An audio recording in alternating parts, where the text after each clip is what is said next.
Hi everyone, this is Emma Brooke. Thank you for joining me again.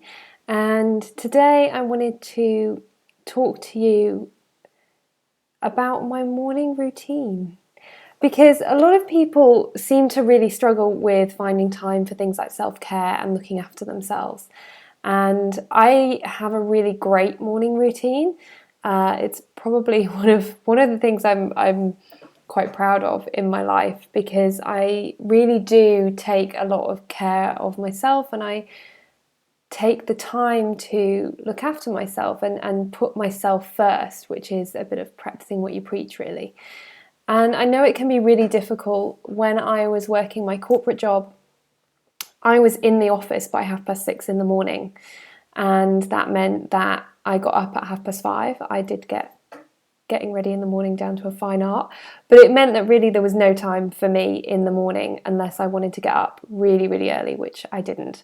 So I generally didn't do much in the morning, and that meant that I had to create time in the evening to do other stuff, because when you're at work and you're working a job, which I'm sure many of you are, Monday to Friday, you're kind of taken out of the game almost, and particularly if you have a family on top of that, it can be very, very difficult to set some time aside. So I've got a few tips for getting through this, but I wanted to share what I do now. So my daily routine, I know there are a lot of people that are very interested in exactly what you do and the time that you do it. So I wanted to share that with you because it is quite regimented. Unless I'm away somewhere, I will stick to this routine. Even when I'm away, I generally try to stick to it because I've made it a habit now, and that's quite challenging for me. So once it's in there and it's habit, I don't really want to break that habit. So what I do is I set my alarm for 6:30, and I have one of those lovely clocks that, like the light gradually gets brighter. So it wakes me up really nicely, and I have ocean sounds waking me up and seagulls. So it's really nice and chilled. And I have to say, when I worked in my corporate job, I did not have that. I used quite a chilled alarm, but it was on my phone, and I had a backup, and it was all quite foolproof. But now that I work for myself, I don't have to worry. If I for some reason missed an alarm, which to be fair I've never done, and I always wake up before my alarm. But if I did, it wouldn't be the end of the world. But I have that really nice gradual wake up, which is lovely. And then for the first half hour, I probably do about 20 minutes of something called morning pages, which is writing in a journal. 3 pages in a journal, whatever comes to mind. If it's, this is stupid, I don't have anything to write, and I'm really, I've got a lot on today and I'd rather be doing something than sitting writing this, that's what you write. But you do it every morning, and it's new. It's something that one of my energy healers and coaches asked me to do. And I'm still experimenting with it at the moment. I've probably only been doing it a couple of weeks, but I like it. I like the idea of it. I like the idea of getting stuff off your chest before you even start your day, by kind of downloading the information that's going on and the ifs or whats and the everything else down onto paper. You can kind of let it go and just move on. So that's what I do. I do that in bed before I even get out of bed and do anything else. And I will let you know how I get on with that process. And I'd love to hear if you're using morning pages. I know some people have used it for years and years and years and years and years. So what do you find helpful about it? What do you enjoy about it? Let me know in the comments. And then I'll do a 10-minute meditation. And at the moment, for me, that is my dream life meditation. So I wrote down probably about a page, A4 typed, of all the details of my day-to-day dream life. So where I wanted to live, what sort of house I wanted to live in, who I wanted to live there with, what sort of time I'd wake up, what I'd do in the morning, what I'd have for breakfast, who I'd have breakfast with, what I'd do in the day, what my errands would look like, who I'd spend time with, where I'd go for dinner, what I'd eat, what I'd do after dinner, how I'd sleep, all that sort of thing. And I've written it down really detailed. And I read through that and I just meditate on it. I just imagine those feelings and just bring myself into a place of real joy and gratitude about that sort of dream life. And once I've done that, it brings me to about 7 o'clock. At 7 o'clock, I get up, I go down to my conservatory / yoga room because I wasn't really using my conservatory, so I turned it into a yoga room. It's that way, that's why I'm looking that way. And I've got a lovely little sort of altar thing there with my crystals and my mala beads and a candle, and I light my candle and I get on my yoga mat and I do between an hour and an hour and a half of Ashtanga yoga, which is a pretty intense form of yoga. It's fairly new to me. I've only started doing it probably in the last 3 or 4 months. It's something that I've always wanted to do. I've kind of dabbled with bits of it, but I hadn't dedicated myself to that practice. So I got into the habit of it. It's a 6-day-a-week practice. You don't practice on Saturdays traditionally, and you don't practice on the day of the new moon or the full moon. And women, in theory, shouldn't practice on their when they're on their period as well. But otherwise, it's pretty intense, an hour and a half, 6 days a week. And it takes you to a great meditative space because it's 56 postures that just flow. So you just flow through and you get into this rhythm, and it's very focused on the breath and the breathing. So whilst it's very intense, it's also very calming and very reflective. And I'm really enjoying that practice. I love a good process. Like I love a system and I love a process. And even with yoga, which is so esoteric, there's a real science behind it. And I just enjoy that the fact that there is a system here, that there are these postures that I just go through, and they're the ones I go through. And when I've mastered them, which, you know, at this rate will probably be in about 10 years' time, that there's a second series, and I can do the secondary series instead of the primary series. So I've got a good lifelong practice here with this yoga, and I really enjoy that, and I really enjoy the physical exercise first thing in the morning. So that takes me to 8:30. And then I'll go up, I'll have a shower, and I'll come back down and I'll have some breakfast. My breakfast at the moment is a decaf cappuccino, which I have every morning without fail. I gave up caffeine in January, so it's been 8 months now without caffeine. I feel amazing for it. My energy is certainly more stable than it was, and I really didn't have that much caffeine, so it really goes to show. But I always have my decaf cappuccino. I've got an espresso machine, so I love my Nespresso decaf cappuccino in the morning.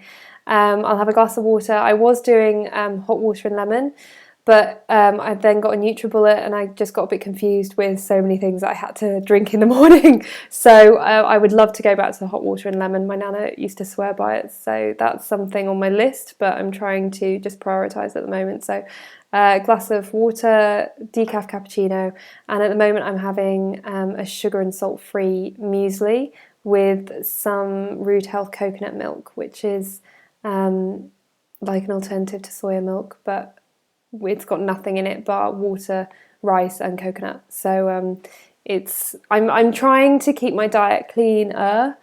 It's a little and often. I think it's a slow process, but I'm getting there. So I'll have my muesli to keep me going, and then I'll start work. I'll sit down about 9 o'clock and start my day. And if I've got writing to do that day, I'll tend to write first, and then I'll hop on social media and see what you're all doing and connect to people and carry on my day. So that's my morning routine. And I am fully aware that I am very lucky and very grateful to be in a situation where I don't have to go anywhere to work, and I can sit down at 9 o'clock, and if it takes longer, then that's fine.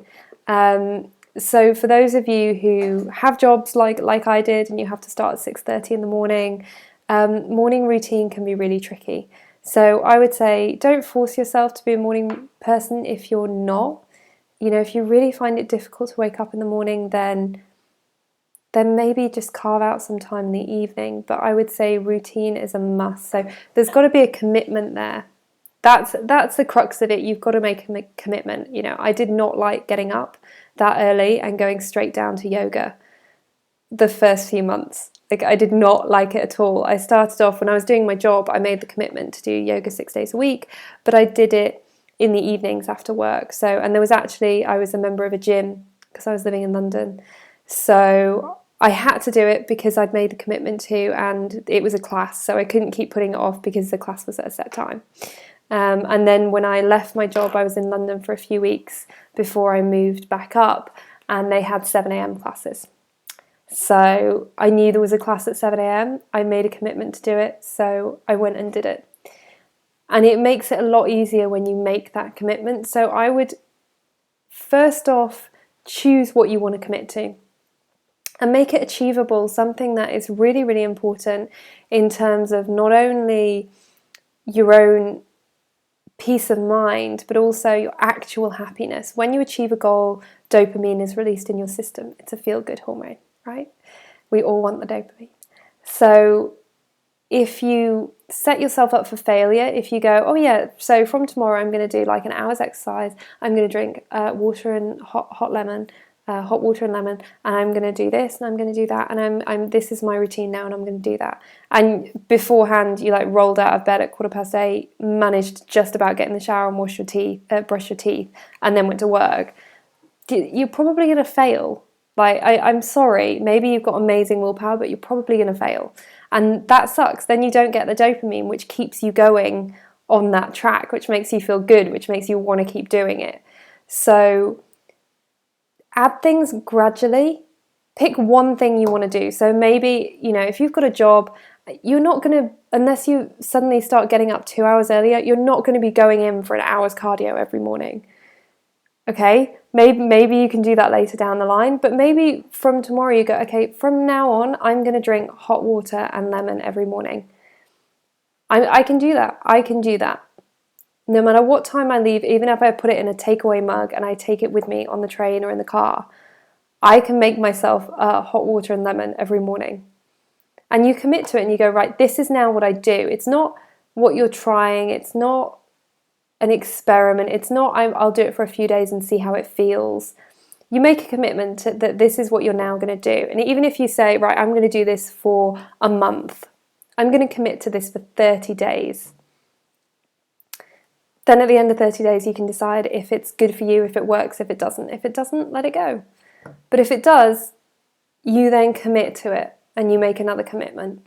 And it's that commitment that will really, really let you achieve it. So pick something achievable. I know the SMART goals are so corny and I hate them, but making something achievable really does help you achieve it. Like you don't bother setting a goal that you're going to fail at, because there's no point. So set yourself a goal that you know you can succeed at, so that you get those dopamine levels flowing and you get the motivation to carry on with them. And then gradually add to it, but don't do things just for the sake of them. Like, don't do hot water and lemon just because I've said that it's a good idea. I don't know. Like, lots of people have said that it's a good idea. I think there are scientific studies on it, but it might not be good for you, and you might not like hot water and lemon. Don't do it. Do something else. If you want a good morning routine, you have to create it and you have to commit to it and you have to do it. Like, I'm sorry, it doesn't come easy. You have to do it. You think me getting up and doing an hour and a half of yoga every morning was easy for me? Oh my God, I'm so stiff in the morning. I always practiced yoga in the evening because I was like, oh, then I can touch my toes in the evening. Once I've walked around all day, I can touch my toes so like I don't feel ridiculous.